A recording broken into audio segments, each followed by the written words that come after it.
के अंदर जो है वो खान साहब जेल के अंदर हैं, जब वो वहाँ जाते हैं तो इमरान खान जिंदाबाद के नारे मारते हैं। वो कहते हैं हम तो इमरान खान के लिए आए हुए हैं। वो तो कहते हैं हमें तो चोरों से नफरत है। ये जो ऑडियो लीक्स होती है और ये उसको खुफिया नहीं रखा जाता, जिस तरह बैरिस्टर गौहर ने भी उस पर कहा कि रिकॉर्ड हो सकती है लेकिन उसके बाद लीक कौन करता है, ये मसला है। तो आपको क्या लग रहा है कि ये कौन लीक करते हैं? रिकॉर्डिंग किसने की है, किस लॉ के तहत की है, किस मकसद के लिए की है, जो हैं वो सुप्रीम कोर्ट के वकील हैं, उनकी उनकी लिस्ट में जो है वो उनका नाम डाला गया है। तो इसके ऊपर कोई पाबंदी नहीं है कि कोई और नहीं जा सकेगा, या वो अगर अवेलेबल नहीं होंगे तो उसकी जगह के ऊपर और लोग जा सकेंगे। तो ये एक यानी कि नंबर आप समझ लें कि नंबर पूरे किए गए हैं, उसके अलावा कोई ऐसी बात नहीं है। सर, अगर इमरान खान इलेक्शन से पहले बाहर नहीं आते जेल से, तो फिर पार्टी को कौन लीड करेगा? देखें, पार्टी को जो लीड देखें, इंशाल्लाह हमें पूरी उम्मीद है कि खान साहब एक तो बाहर आएंगे, क्यों नहीं आएंगे, लेकिन ये जो इनका प्लान है वो यही चाहते हैं कि ये इलेक्शन के अंदर जो है वो खान साहब जेल के अंदर हैं। लेकिन इस वक्त अदालत के ऊपर जो है, अदालतों के ऊपर जो है वो ज़िम्मेदारी आती है और उनको चाहिए कि वो देखें और इस चीज़ को देखें ना, मैटर ऑफ राइट जो है वो बेल मिलनी चाहिए। अब तक हमें समझ से बाहर है बात कि अब तक बेल क्यों नहीं मिली।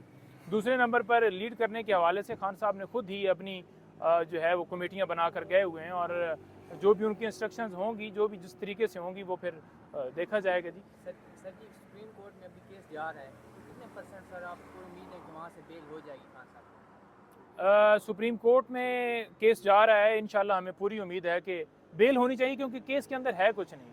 और एज बेल का मतलब ये नहीं होता कि बंदा जो है वो बरी हो गया है। बेल का मतलब ये होता है कि as a matter of right आपको बेल मिलती है कि आप सरेंडर करते रहेंगे, और उसका मतलब ये नहीं है कि आपको बेल मिल रही है तो आप लंदन भाग रहे हैं, बल्कि दूसरे केसेस भी हैं, ये डेफिनेटली गिरफ्तारी की तरफ जाएंगे। लेकिन इस केस के अंदर इतना बेल लटकाने का कोई मकसद नहीं था। और लिस्ट जो एक पॉइंट रह गया उसके अंदर ये है कि बुध को ये लिस्ट तैयार हुई थी, जुमरात को मेरी मुलाकात हुई थी, तो वो ज़रा क्लियर मैंने कहा आपको कर दूँ। सुप्रीम कोर्ट में कब एप्लीकेशन दायर करने जा रहे हैं? सुप्रीम कोर्ट में एप्लीकेशन आज बिल्कुल इसके ऊपर तैयारी है। सलमान सफदर साहब ने बेल के हवाले से स्पेशली की हुई है, और मेरा ख्याल में वो जो ट्रायल के अंदर जो है वो फ़र्द जुर्म लगाया था, जो ऑर्डर यहाँ से वो कैंसिल हुआ था, उसको भी वो करेंगे उसके ऊपर स्टे के लिए। तो बाकी क्वेश्चन जो है वो खोसा साहब के हवाले से है कि वो उसमें वो जाएंगे। नहीं भाई, आप कह रहे हैं कि हमें समझ नहीं आ रही कि इमरान खान की भी एक जमानत क्यों नहीं हो रही, दूसरी तरफ कह रहे हैं कि हमें इतने पुरअमीद हैं कि वो इलेक्शन से पहले बाहर आ जाएंगे। आप पुरअमीद इस हवाले से कि आप अदालत में उनका अच्छा दफा करेंगे, आर्गूमेंट अच्छी तरह देंगे उनके जी, में, लेकिन दूसरी तरफ स्टेट ने पूरा निज़ाम मैनेज किया हुआ है, इसके ऊपर क्या कहेंगे?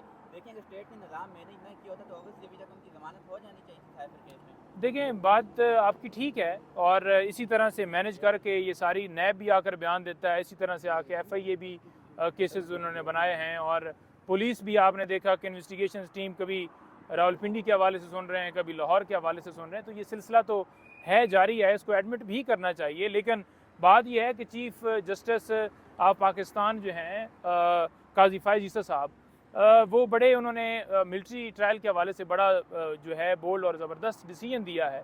तो देखें, उम्मीद जो है और दरवाज़ा जो है वो अदालतों को ही खटखटाना है।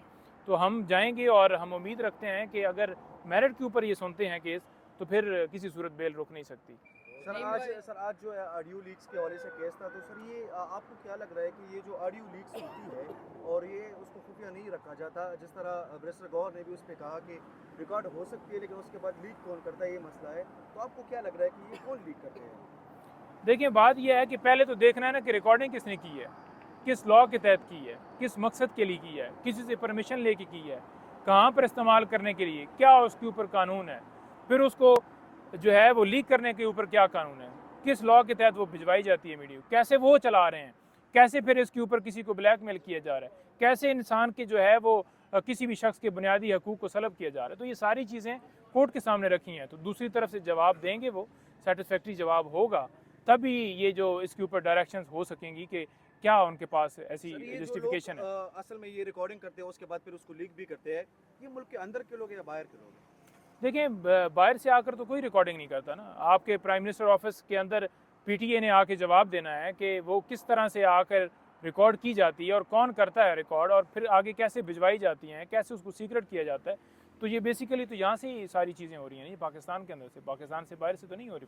बाहर से आकर ये बताइएगा कि नवाज शरीफ साहब जो है मनसेरा में जलसा करने के लिए जा रहे हैं, तो PTI कब निकल रही है? देखिए पीटीआई तो हमेशा निकली है और हमेशा जलसों के लिए उन्होंने बढ़ चढ़ कर हिस्सा लेने के लिए और दरखास्तें भी दी हैं। 100 से ज़्यादा दरखास्तें पीटीआई ने दी हैं। करक में बाकायदा तौर पर गोलियां चलाई गई, गोलियां करक के अंदर चलाई गई हैं, मर्दान और सवात के अंदर, गुजरे के अंदर, यानी कि लोगों ने अपने घर के अंदर अगर बैठक किया तो उनको भी उठाया गया है। और लाहौर के अंदर जब इजाज़त ली गई है तो वहाँ पर भी इसी तरह से क्रैक डाउन हुआ है, लोगों को उठा लिया गया है। और दूसरी तरफ बाकायदा तौर पर 7-8 हज़ार की नफरी देकर प्रोटोकॉल दिए जाते हैं। लेकिन देखना क्या है, देखना ये है कि बेशक जैसे भी लोगों को जो है वो पैसों का कह के, यानी कि देखें इन्होंने मुल्क को तो वो आवाम को तो इस तरह कंगला कर दिया है ना कि ये पोजीशन आ गई है कि वो बेचारे कहते हैं कि ठीक है जी 1000-2000 रुपये मिलेगा, जाएंगे, खाना भी मिल जाएगा और होके आ जाएंगे। लेकिन जब वो वहाँ जाते हैं तो इमरान खान जिंदाबाद के नारे मारते हैं। वो कहते हैं हम तो इमरान खान के लिए आए हुए हैं। वो तो कहते हैं हमें तो चोरों से नफरत है, हमें तो पैसे दिए गए, हम इससे आए। तो उस जलसे का क्या फ़ायदा? फिर आप क्यों कौम को बेवकूफ़ बना रहे हैं?